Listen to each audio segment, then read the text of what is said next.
This is a YETI Rambler 30-ounce tumbler. This is not. They both boast stainless steel, double wall vacuum insulation, a no sweat design, and secure lids which prevent spills. But there are some differences, starting with the price. A YETI 30-ounce tumbler will cost you $38, whereas the non-YETI, which in this case is an Arctic, will cost you about $19.99. This makes the YETI 190% more expensive, nearly twice the cost of the off-brand. Is the YETI worth it, or are you just buying a name? Welcome to Fitness and Beer. I'm Larry Powell. Let's go. Usually I don't post, but I want the world to know. I've been curious about YETI for a long time. With their rugged branding and with what I believe are rather expensive products, people seem to really believe in their YETI items, and I've received mostly positive feedback when it comes to word of mouth regarding YETI. However, deep down inside, I've always really kind of wondered, are YETI products worth the price tag, and do they live up to the hype? And the Tumbler is a great place to start because it's one of the most popular, easiest to test, and let's face it, least expensive YETI items I could buy. And the truth is, I'm an avid travel cup user anyway.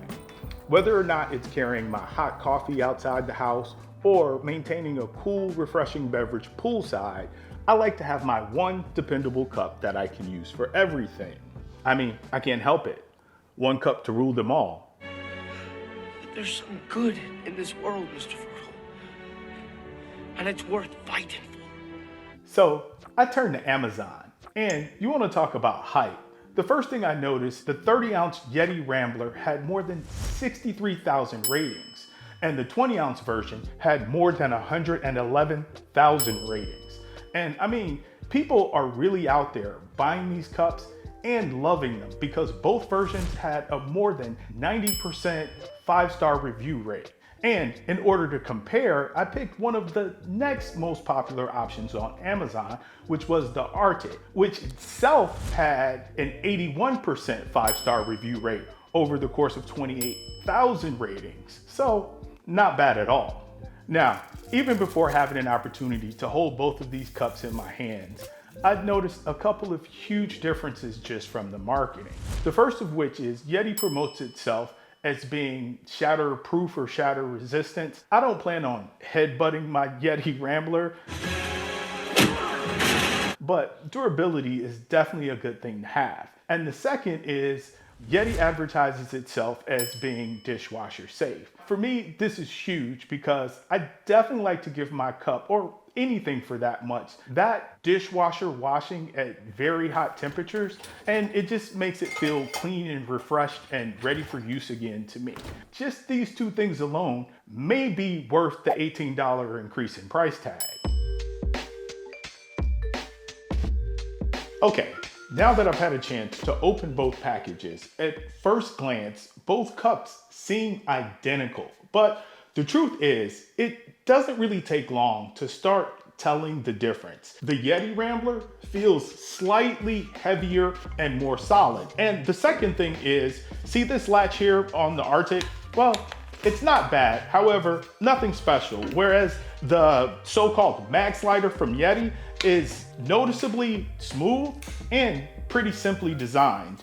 Now we gotta talk about the functionality of these two cups and whether or not they're any good at the thing that we're really purchasing them for. How well do they keep our hot drinks hot and our cold drinks cold? We're going to perform a temperature test and see how well each cup holds the temperature of the liquid inside over a period of time. Yeah, Mr. White. Yes, science. We're gonna start with the hot test. We're simply gonna draw a 10-ounce cup of coffee from the Keurig for each of the 3 tumblers.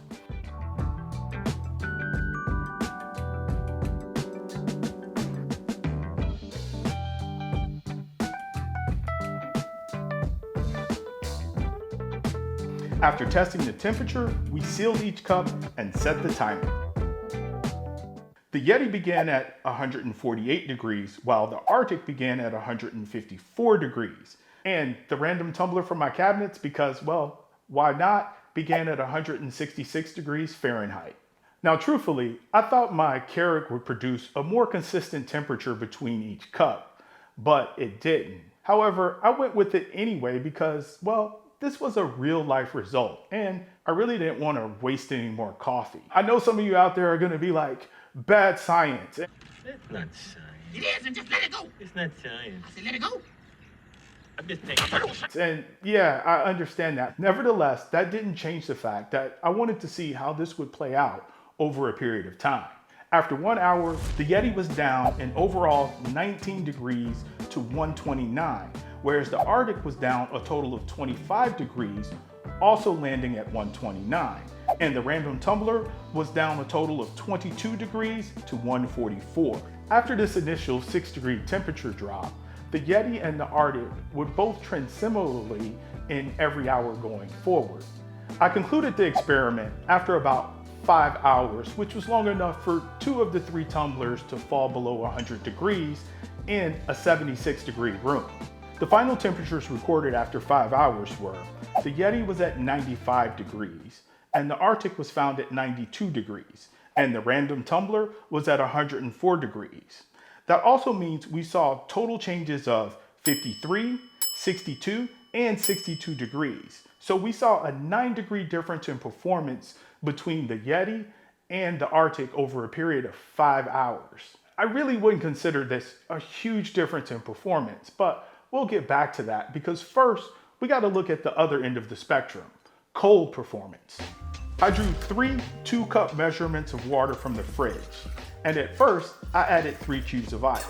Now, I really didn't want to create an experiment that would drag out for 12 plus hours, and I'm pretty confident that if maxed out on ice, each of these cups could probably hold the ice all day long. And of course I couldn't let it go and I had to test my theory out. So I started this at 3 o'clock and I put a full cup of ice and then filled it up with water to see how long that combination would last in each one of these cups. And now you can see it's after 11. So it's been 8 hours and this ice is showing no signs of melting. It's still going very strong. Okay, so now it's been more than 14 and a half hours. I started this whole thing at 3 p.m.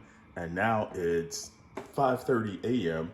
And as you can see, the ice in this is still going pretty strong. So I wanted to create a situation where the ice would dissipate, yet the cup would still get cold enough to actually test out the cup's cold maintaining capabilities. As a result, I started off with 3 cubes of ice, but quickly increased it to 6 in the first 2 because, well, the ice was dissipating too quickly. And for the 3rd cup, I could only add 2 more because, well, there wasn't enough space. It was a smaller cup.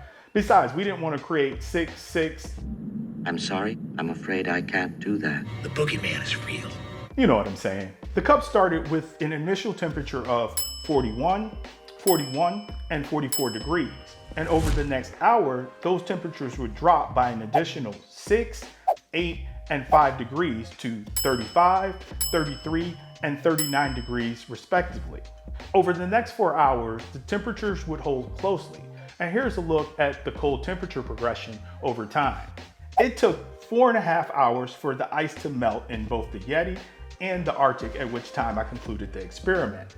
The final temperatures were, the Yeti was 38 degrees, while the Arctic was 35 degrees, and the random finished with 44 degrees. So we finished with a total temperature variance of -3, -6, and 0. So here in my super scientific experiment, Yeti performed a little bit better when it came to maintaining hot, and it seems that Arctic performed a little bit better when it came to maintaining cold. However, in both cases, I felt that this difference in performance was nominal and definitely not warranting any difference in value as far as price is concerned. So the big question, is the Yeti Rambler worth the increased price tag? Before we get to that, we gotta talk about this lid first. When it comes to functionality and just day-to-day usage, I definitely like the mag slider lid that Yeti provides. I mean, it's easy to open and close and even to maneuver with one hand. But I don't know if it provides an additional $18 value because, to be perfectly honest with you, the leak prevention really just isn't that great. Now, I know that YETI offers a stronghold lid, but at a $40 price point, I would really just hope that this could be part of it. I mean, I'm the type of person that just likes to grab my cup and throw it in the side pocket to my backpack without having to worry a whole lot about spills. And for $40, this cup isn't that, even though I hope that it would be. On to the big question. Are the YETI Rambler tumblers worth the additional price tag? For me, that's an easy one to answer, and the answer is yes. But that's also because for me, the dishwashing thing is just that big. However, if it isn't that big a deal for you, and maybe you really want superior leak prevention, and in that case, is the YETI Rambler still worth the increased price tag? I'll say this much. That lettering on the side sure does look cool. Thanks a bunch for watching. Until the next one, fitness and beer. Get out of here. We've been keeping it in the house.